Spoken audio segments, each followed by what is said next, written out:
We're having fun with this one. From the time I was born to lead. All these souls and these minds I was born to feed. Even those that look down on me like I'm a mustard seeds, they heart envy and greed, the ink from my pen bleed. Ukun moya womuntu engithufana nengidi. Ngongakasizwe isikhathi hop uyiphatha kwakhe kashintsha. Lengo mzaqedi kwale ngomzaqeda nehwini. So if you feel you ill uneflu kwele ngomi orange. Finesse your flow style sakho polish. All right, so welcome back to the Hip Hop African Podcast. So today we are talking to Dr. Sipho Sithole. He is a research fellow at the Johannesburg Institute for Advanced Study at the University of Johannesburg. He holds a PhD in anthropology, a bachelor's degree in political science and international relations, and a master's in industrial relations and personal management. His research revolves around language, identity, culture, migration, and integration. And he also has quite a long career in hip hop, which is one of the reasons why we really wanted to talk to him. He's been involved in hip hop from the business side of it for a long time. He's the founder and owner of an important multi-award-winning music production house, Native Rhymes Production and Native Rhymes Records.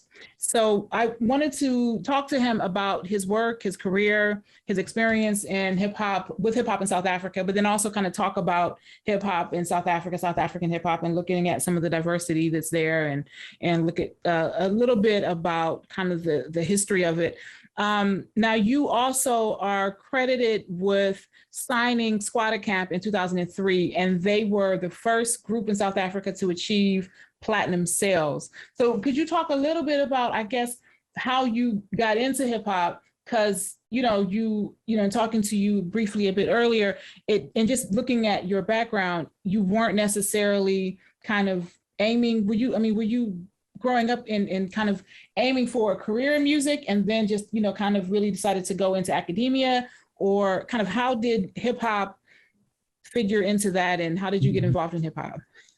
Yeah, firstly, thank you very much for inviting me to your podcast. And I must say, I am intimidated by your scholarship, because I know that I don't fare anywhere near to what you've done.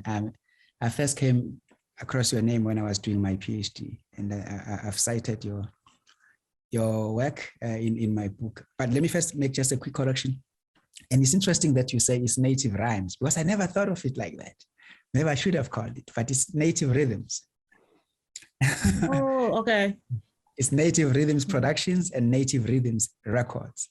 Okay. The Productions was the first company that I registered in 1998, but as a production house, producing music in terms of studio recordings, music recording, as well as events. The Native Rhythms Records was much later when I established the actual record company. No, you are right about my involvement in hip hop. I call myself more of a hip hop observer, or maybe an enabler, more than a practitioner, because I can't even drop 16 bars to save my life. I can't rap anything. Mm-hmm. But it started when I was head of strategy in a company that also owned a record label. It owned the oldest and what we would call an independent major, because in the absence of any, if there was no major record label in South Africa, if there was no BMG or Sony or EMI, Universal, Galo would have then been a major. But because it was independent of all the other majors, it's called an independent major. But it's formed 1930 something. It is the record label that recorded Solomon Linda's Mbube. That's a Mbube. Mbube. So that is as early as 1930 something. Mm-hmm. And it was the same label that signed and recorded Lady Smith Black Mambazo, mm-hmm. and Miriam Makeba and all of that. So how I come across this genre is then I'm working for this holding company as head of strategy. And then eventually I then migrate to work in the record company as the deputy managing director. This is now 2003. And at that time, Kwaito had reached its peak. And Kwaito was the biggest, by the way, biggest in South Africa. And Galo was trying to play catch up to also have its own Kwaito artist in the stable. So what was happening is that the artists that were already had reached their peak and they were sort of like declining, were now approaching Galo to be signed to Galo. I'm talking about Kwaito artists. And then I said to Galo, guys, we've missed the boat. I don't think you should worry yourself about signing Kwaito anymore. There is a genre. There is a new culture in this country. And young people are saying something, except that nobody is listening. And it's hip hop. Of course, I'm talking about 2003. You know that already in Cape Town, there was already a Professor of the City, Black Noise, and so forth. So, but in South Africa, if something is mainstream, it has to be anywhere outside of Cape Town. Then you will say it's there. You know, we knew about the Professor of the City, respected what they were doing, but not until there is the prevalence of the art itself in anywhere else. So there were a lot of artists underground, and at that time there was this thinking that, or this sentiment that you must keep it real. You must never sign to a major. You must not sell out. Hip hop is hip hop, and doesn't align itself to any major record. It's not part of a system. People would brag more about selling stuff from the boot of their car than they thought they'd arrived, because I'm pushing, you know, I'm pushing from the boot of my car. So I then said to Galo, let's go for hip hop. Now, let me tell you, hip hop in terms of as a product that any record company could invest on was non-existent, other than just being a culture that was out there, you know. Of course, there were a lot of hip hop sessions that started mainly in Johannesburg, in Soweto, as well as in Durban. I mean, Soweto had about, 6. There was a Slaghuis, there was Black Sunday, there was Dungeon Shack, there was Graveside, there was 1808, there was Splash Jam. Those were hip hop sessions that, you know, that on a Sunday, either the second Sunday or the first Sunday of the month, everyone is going there. And of course, there were those other, like Slaghuis and Black Sunday were like and then Black Sunday sort of collapsed and Slaghuis continued. So Slaghuis was like Apollo. You wouldn't last 8 bars on stage on Slaghuis, you know? So you had to be really brave. And if you lasted 16 bars, then you knew that, okay, there's something, you know? And it actually broke and made artists there, you know, whether you're talking about, I think that's where I came across Bianca and Ntabi, of course, Pro Kid. Those were, Pro Kid was Slaghuis, if you've heard of Pro Kid. And yeah, so, and then there were artists who knew that they were good, but they wouldn't go to Slaghuis because they were still seen as cheese boys, or let me call it, I don't know whether they've got, yeah. They were too smooth for hip hop because they came from the suburbs, from the burbs, you know, their English was perfect and their rap was perfect. And in the township, you needed to be that gassy, that township kind of hip hop. So which means you needed to be very hip hop, but with element of having been Kwaito. You know, for instance, Zola 7 was always considered to be Kwaito, but Zola was not Kwaito. But it suited him because for him to have that brand association or that genre association made him more accepted from the township point of view, you know. And then you had very amazing rappers like Proverb, but they wouldn't be seen.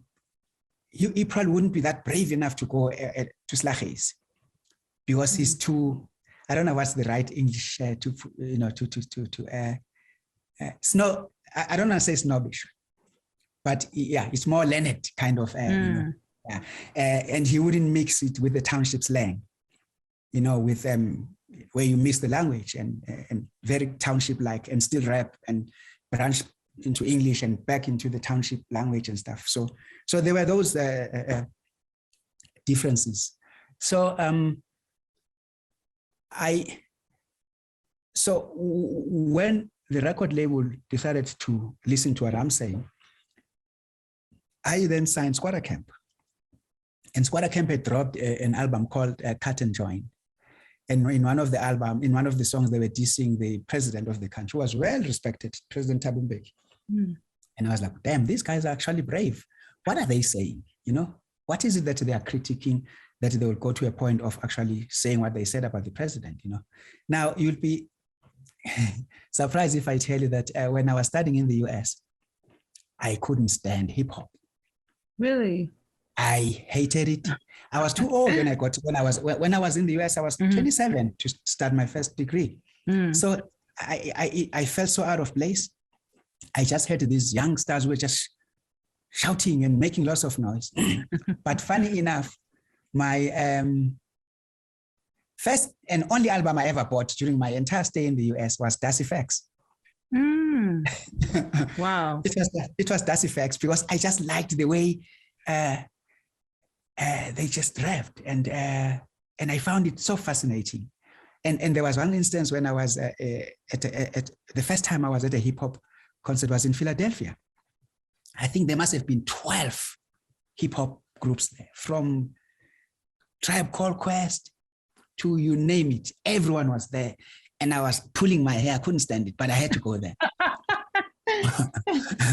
It was only when I got back home, I was like, what did I hear back in America? I think I was supposed to listen to something, but I was not paying attention, you know? So when this opportunity of hip hop presented itself in South Africa, I then jumped on it. So we signed Skwatta Kamp. And let me tell you what I said to Skwatta Kamp when I met them. I met them on a Sunday.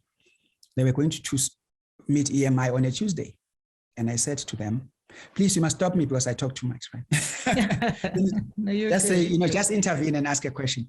And so I said to Skwatta Kamp, first of all, you must never romanticize poverty. There's nothing cool about being poor. This thing of bragging about you pushing your stuff from the boot of your car, you've sold 50 there, you've sold 10 there, doesn't work. If you are going to be in the music industry, unless you are there for something else, you've got to work within the system in terms of the manufacturing and distribution and how soon your product goes to the market and to the customer. Because I use an example. I said, now let's say, I'll use an example of where you are. You are in Washington, DC, and someone wants your album in New York. And I asked them, are you going to drive to deliver an album out of the boot of your car because you are pushing stuff yourself to deliver one album? Or are you going to be part of a system where you get signed to the record complete system and it's manufactured? Anyone orders wherever they order, they punch, they see there's an order, it gets shipped and someone picks up from there. And they signed.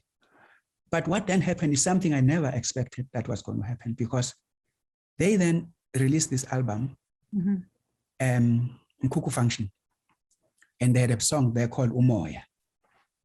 Now, in South Africa, you might be the best rapper, and you might have the best rap album.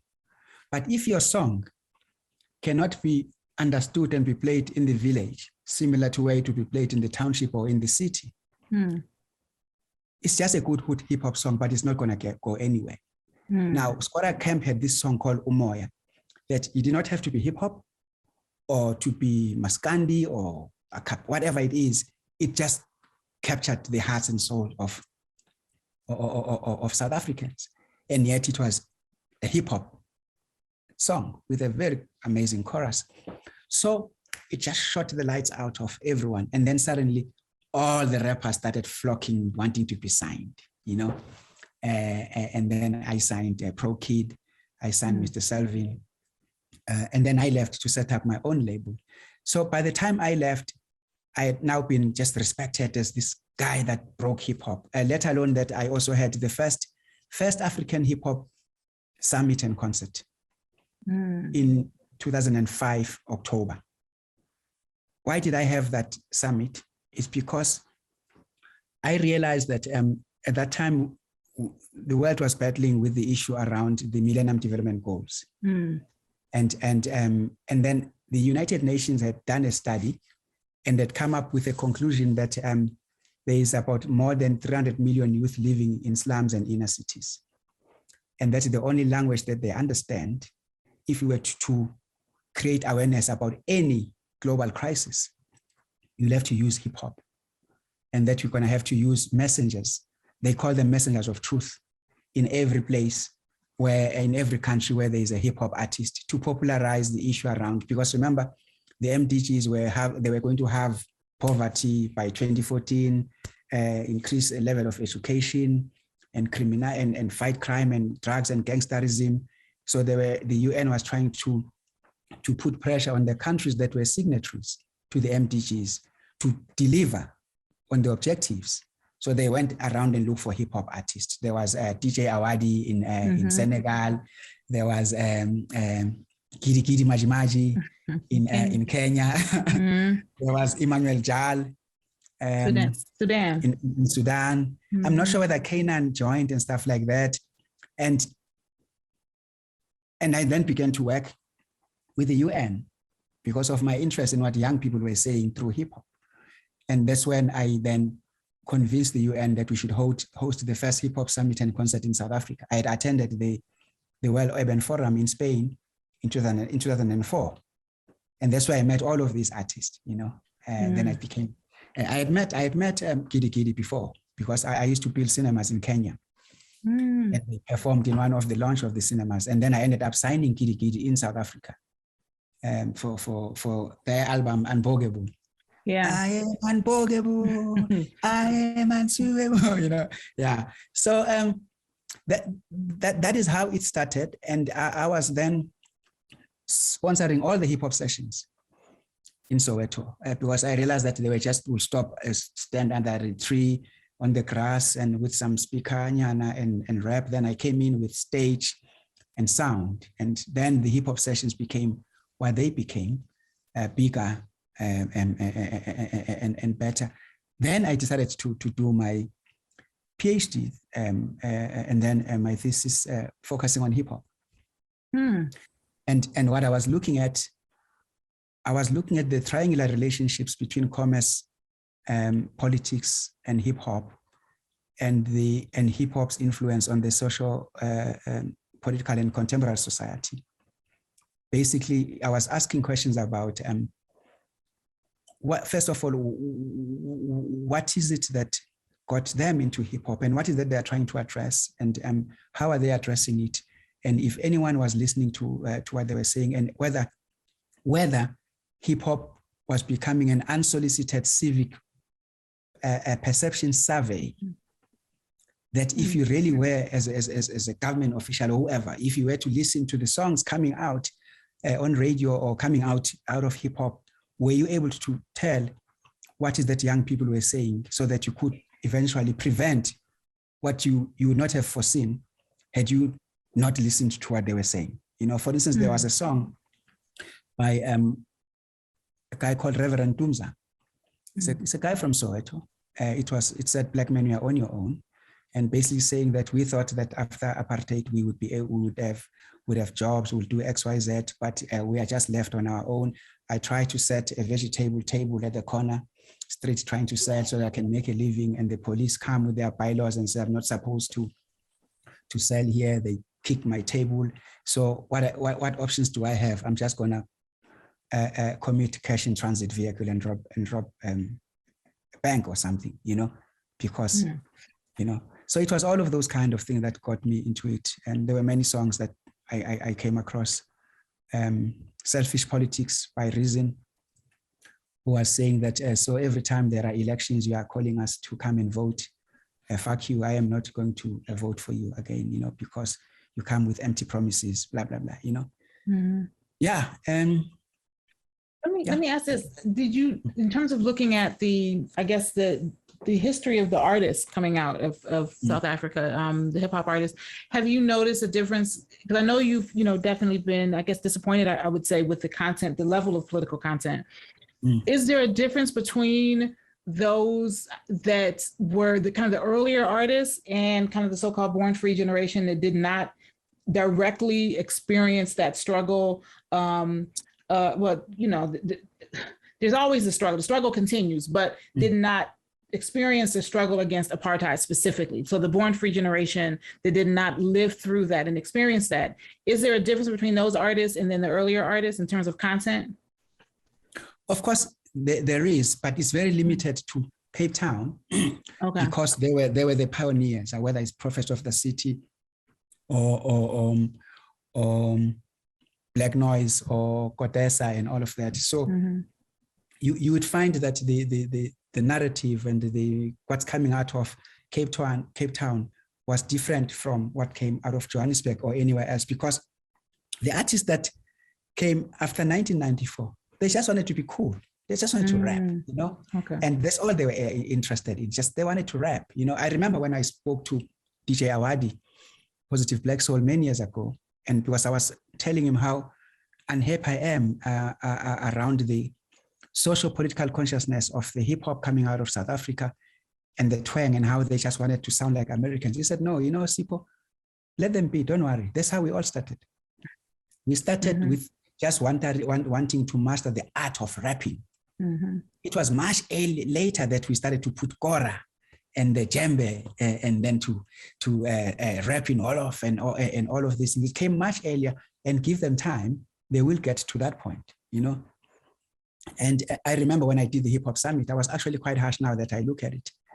I excluded a lot of artists to be on that stage because I said I didn't know what they were talking about in their music.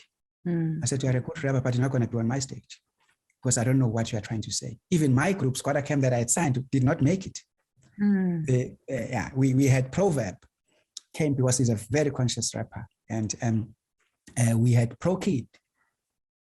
We had he's now called Stogie T, and I'm sure Doing of Doom on the Volume, because he came from exile. So even though his rap has changed now because he's realized that he's not going to get paid, he's changed, and which is quite a disappointment for me because he's been one of the most conscious rappers and master lyricist, by the way, of note. You know, so they have never been what the others were before them, but what has happened over time, they've begun to be more comfortable with the language and how they use language in hip hop. They are no longer more about how good my English is, because there was tension between hip hop and Kwaito at the beginning. Hip hop used to tease Kwaito artists to say the reason why you are Kwaito is because you don't have to write as even 8-bar or 16-bar verse, let alone full 56-bar, because you've got limited English. You can't speak English. You come from the township, so your Kwaito is like one word, you know, nige, nige, nige. Then they dance, you know, with the Kwaito beat and stuff. So he said they used to argue that it's safer for them to do Kwaito. That's why they can't do hip hop. Now the hip hop artists were coming from what used to be called Model C schools, the schools that had mixed races, as opposed to the Kwaito that born and grew up in the township and went to township schools where you only speak the language that is spoken in that community.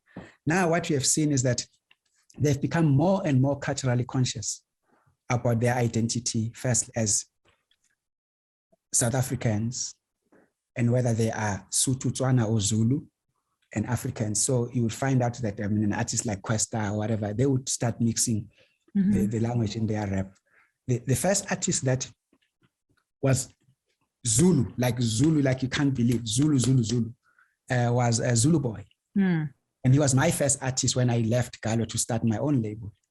And his Zulu was like amazing, but he also went to a Model C school. Only when he spoke English, you will hear that, oh, this guy, you know, because he doesn't even speak the English that I'm speaking. I'm speaking more, what you call it, Bantu education, because I come from the old education system.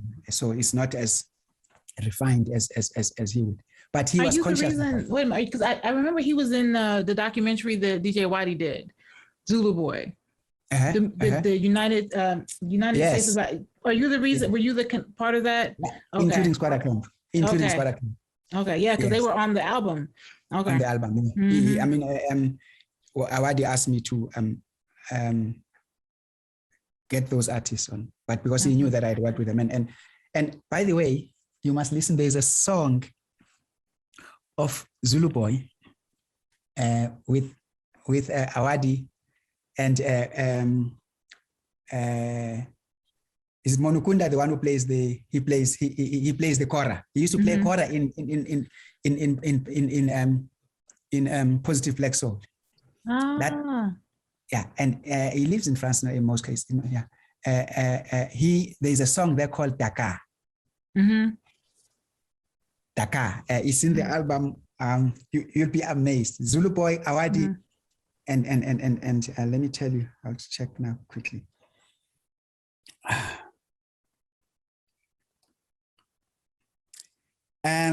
Will you allow me? Will you pick it up if I played it from here? Just a bit. Yeah, just a bit. Let me first find the artist. It's called Dakar? Dakar, yes. We can even get it, and I can include it in the intro to the episode.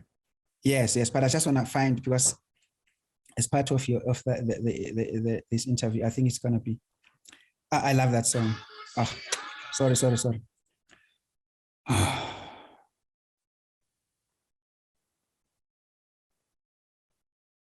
Found it. I love this song. Hey yo, hip hop heads, this is different. Zulu Boy and Haji coming through all the way from Senegal. Thank you, DJ Awadi, for making this happen. You know it's nice of him. Zulu Boy in Mukunda, Zulu Boy biggie biggie.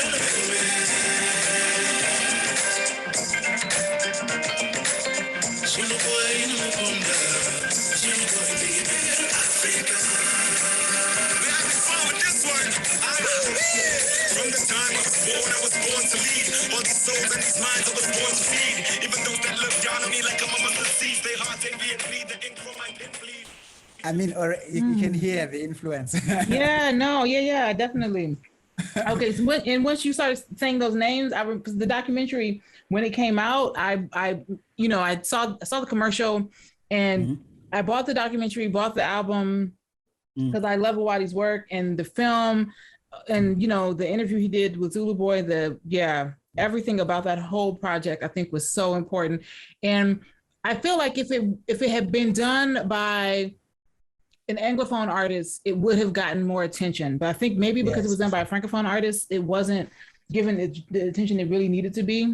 But that was such an amazing project. No, it really was. And Awadi has been my friend ever since he came to the Hip Hop Summit. I've maintained friendship with Awadi and Emmanuel Jal, not much with Kanan, and not because of him. I think his manager had created this veil between, and it's unfortunate because he's such an amazing artist, that one. Yeah, I know, a lot of things that whole situation. This ends part 1 of the special interview. In part 2 of this interview, we delve into a discussion of race and identity in South African hip hop and the spaces within hip hop that Black and colored South African